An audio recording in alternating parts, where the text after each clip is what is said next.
축구 선수를 꿈꾸다 보면 이런 생각 한 번쯤 해보셨을 거예요. 아, 왜 난 이렇게 열심히 하는데 실력이 안 느는 느낌이지? 아, 나는 저 친구보다 열심히 하는데 왜 감독님은 저 친구만 좋아하시지? 이런 생각 한 번쯤 해보셨을 거예요. 거의 대부분의 선수들은 열심히 합니다. 저도 그랬고 제리도 그랬어요. 하지만 무엇을 어떻게 열심히 해야 되는지는 모르는 경우가 많습니다. 그래서 노력은 하는데 성장은 잘 안 느껴지고, 그러다 보니까 오히려 자신감은 더 떨어지는 거죠. 노력에 비해서 성장이 안 나오니까요. 저도 선수 시절에 똑같았습니다. 매일 개인 운동을 하고 하면 할수록 왜 난 안 되지? 이렇게 자책했던 때가 있어요. 그래서 오늘은 이런 분들을 위해서 영상을 준비했습니다. 현실적으로 평범한 선수도 프로팀에 가는 3단계 전략을 준비했습니다.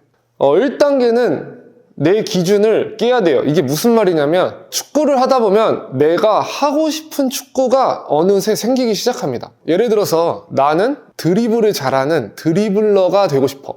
나는 후방에서 빌드업을 잘하는 빌드업형 수비수가 되고 싶어. 이런 하고 싶은 축구가 생기기 시작해요. 이렇게 자기만의 기준이 생기고 이게 나다운 플레이다 라는 생각으로 축구를 하기 시작합니다. 근데 여기서 첫 번째 함정이 있어요. 내가 하고 싶은 플레이가 프로팀에서 원하는 플레이인지를 생각을 해봐야 된다는 거죠. 저는 이 생각을 한 번도 해본 적이 없어요. 내가 이렇게 축구하면 그냥 될 것 같아 라는 그냥 감으로만 축구했지 진짜 이게 프로팀에서 원하는 선수일까? 이런 생각은 해본 적이 없어요. 근데 지금 내가 하는 축구가 프로팀에서 원하는 축구 선수인가? 라는 생각을 해봐야 돼요. 이걸 모르면 아무리 6년, 8년, 10년을 훈련해도 같은 자리에서 맴돌 확률이 높아져요. 여기서 중요한 건 내가 하고 싶은 축구가 아니라 나랑 비슷한 능력치를 가진 선수들이 실제로 어떻게 K리그에서 살아남고 있는지를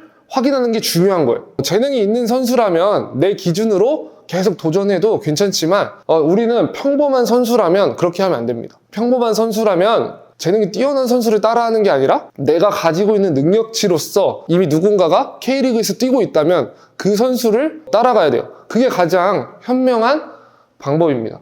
그래서 정확하게 1단계를 말씀드리면 축구를 잘한다는 기준을 함부로 정하면 안 돼요. 이거는 어떻게 보면 굉장히 위험한 거예요. 그래서 1단계는 축구를 잘한다는 기준을 함부로 정하면 안 됩니다. 내가 좋아하는 플레이, 내가 잘한다고 생각하는 방식, 내가 되고 싶은 축구선수의 이미지, 이거를 내려놓고 프로에서 살아남는 형태가 뭔지부터 보는 게 우리가 현실적으로 성장할 수 있는 첫 시작이에요. 그래서 이것이 1단계입니다. 2단계는 아까 앞서서 말씀드린 K리그에서 살아남는 유사 스타일을 찾아야 돼요. 내가 가진 능력치로 K리그에서 K리그 1, K리그 2에서 비슷한 선수, 유형이에요, 유형. 내가 예를 들어서 저는 이제 키가 크니까 키가 큰데 살아남고 있는 선수를 찾아보는 거예요. 그리고 내가 만약에 키가 크고 느려. 그러면 키가 큰데 느린 선수를 한번 찾아보는 거예요. 중요한 건 슈퍼스타를 찾는 게 아니라 나와 비슷한 템포나 나와 비슷한 체형, 나와 비슷한 플레이 스타일, 이런 스타일을 현실적인 모델로 찾는 것입니다.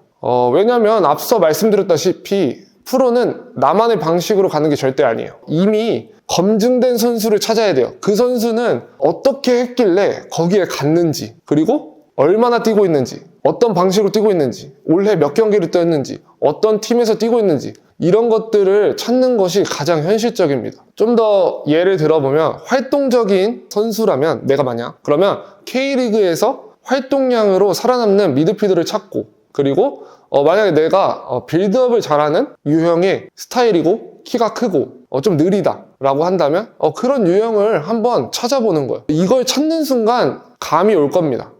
이 프로에서는 이 스타일을 이렇게 써야 되는구나, 이런 감이 조금씩 오실 거예요. 만약에 세계적인 스타 플레이어, 메시, 홀란드 이런 선수들이 롤 모델이 될 수도 있겠지만 현실적으로 이제 우리는 가능한 걸 해보자는 거죠. 저도 옛날에는 발로텔리 선수가 되고 싶었어요. 키가 95인데 엄청 빠르고 드리블도 굉장히 잘하고 슈팅도 중거리 슈팅을 꽂았습니다. 발로텔리 선수가 되고 싶었어요. 막 Why always me 이렇게 하고 겉멋 부리면서 막 이렇게 축구를 하고 싶었습니다. 근데 현실적으로 가능하냐는 이야기죠. 저는 그렇게 빠르지도 않고 그렇게 드리블을 잘하지도 않았습니다. 그래서 현실적으로 내가 도전할 수 있는 스타일을 찾는 게 굉장히 중요해요. 앞으로 엇나가지 않을 확률이 더 높아집니다. 왜냐면 그 선수들은 검증이 된 거니까요. 혹시나 K리그에 그런 스타일이 없다면 내가 K리그에서 안 먹힐 수도 있다는 걸 의심해 봐야 됩니다. 그럼 이제 3단계를 넘어가 볼게요. 3단계는 그 선수와 나의 능력치 차이 정확하게 확인하기. 이게 무슨 말이냐면 제가 만약에 저와 유사한 선수를 찾았어요. 그러면 그 선수는 분명히 저와 한두 개의 능력치 차이가 분명히 납니다. 그 차이를 확인하셔야 돼요.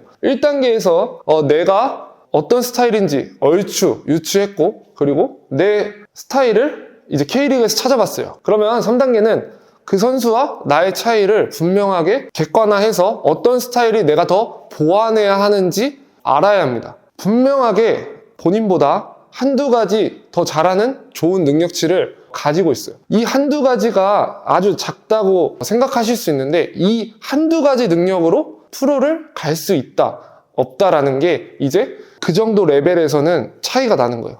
그때는 고등학교 3학년, 대학교 2학년 때 나는 못 가고 내 친구는 간다면 이 한두 가지 아주 이제 작은 차이로 이제 차이가 벌어지기 시작하는 거죠. 옛날에 이영표 선수가 TV에 나와서 이런 이야기를 했어요. 49개의 기술을 가진 선수와 51개의 기술을 가진 선수가 있었는데 51개의 기술을 가진 선수가 49개의 기술을 가진 선수보다 연봉을 몇 배를 받는다는 거예요. 근데 저는 그때는 안 믿었어요.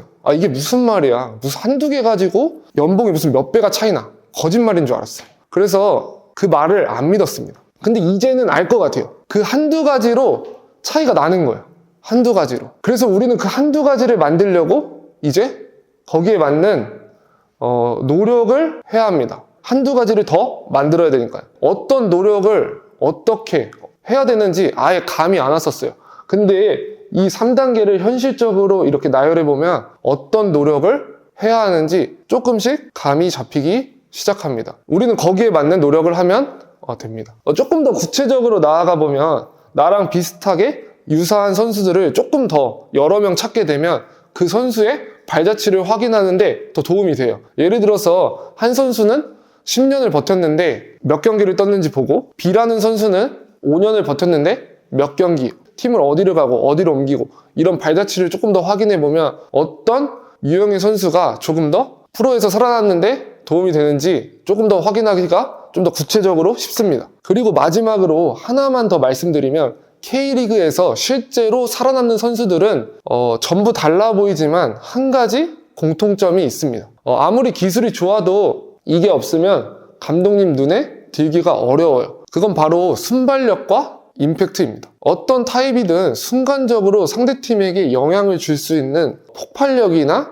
임팩트, 그런 힘이 있어야 프로 무대에 갈 수 있는 존재감이 생기기 시작해요. 초등학교에서 중학교를 갈 때는 부모님의 도움으로 진학이 가능합니다. 그리고 감독님의 도움으로도 진학이 가능해요. 그리고 중학교에서 고등학교도 부모님과 감독님의 도움으로 어느 정도 진학이 가능합니다. 근데 고등학교에서부터는 대학교나 프로팀, 그리고 준프로팀에서 선택을 받아야 돼요. 우리는 선택을 받아야 되는 사람들인데 임팩트와 폭발력이 없으면 경기장에서 밋밋해 보이기 시작해요. 그러면 눈에 띌 확률이 줄어듭니다. 프로에 가려면 눈에 띄어야 되고 눈에 띄려면 폭발력과 임팩트가 있어야 돼요. 그래야 우리는 프로에 갈 수 있는 경쟁력이 생깁니다. 그러면 여기서 이런 생각이 드실 수도 있어요. 기술이 필요 없는 거냐? 드리블이나 패스를 못해도 돼? 이런 생각이 드실 수도 있어요. 근데 그런 건 절대 아닙니다. 기술이 좋은 선수도 폭발력과 임팩트를 공통적으로 갖췄다라는 이야기를 말하는 거예요.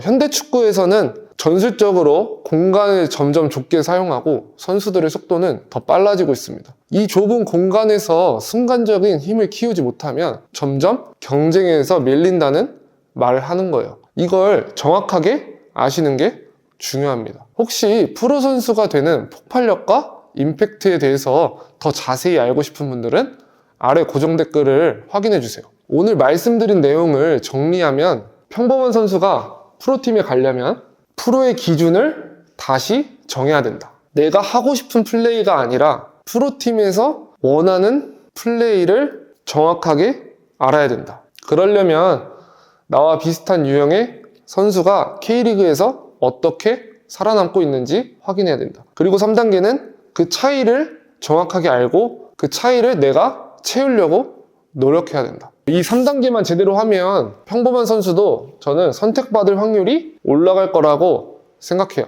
여러분들도 한번 이 3단계를 전략적으로 해보셨으면 좋겠습니다. 많은 유명한 선수들이 유튜브나 TV에 나와서 축구 선수가 될 자질에 대해서 많이 말합니다. 그러면 80%에서 90%가 태도나 노력이라는 단어를 많이 말해요. 저는 과거에 이 말이 굉장히 싫었습니다. 이 말을 뭔가 인정하면 내가 축구를 못하고 있을 때마다 난 태도가 안 좋은가? 노력을 안 하고 있나? 이런 생각을 하게 만들었어요. 그래서 저는 이 말을 굉장히 싫어했었습니다. 그런데 이제 돌이켜보고 축구에 대해서 이제 공부를 하다 보니까 태도와 노력, 그들이 말하는 태도와 노력이 80%가 맞더라고요. 왜냐면 그분들이 말한 태도와 노력은 하루에 몇 시간 뛰어라 뭐 이런 게 아니었어요. 감독님께서 내 플레이를 보고 지적을 하시는데 내가 부족한 부분을 정확하게 인정하고 그리고 그 부분을 정확하게 채우려고 하는 태도, 이런 것들이었습니다. 그리고 방향이 맞는 방법으로 노력을 바꾸는 것, 이 두 가지를 말한 거였더라고요. 단순히 열심히 하는 게 아니라 맞는 방향으로 성장하려는 태도가 중요했던 거예요. 이게 되는 선수는 저는 분명히 올라갈 거라고 생각합니다. 재능이 있어 보였던 선수도 결국 이게 없으면 멈춰요. 그래서 여러분들도 이런 것들을 잘 생각해 보시고 적용해 보시면 좋을 것 같아요. 오늘 준비한 영상은 여기까지입니다. 다음에 더 좋은 컨텐츠로 돌아오도록 하겠습니다. 감사합니다.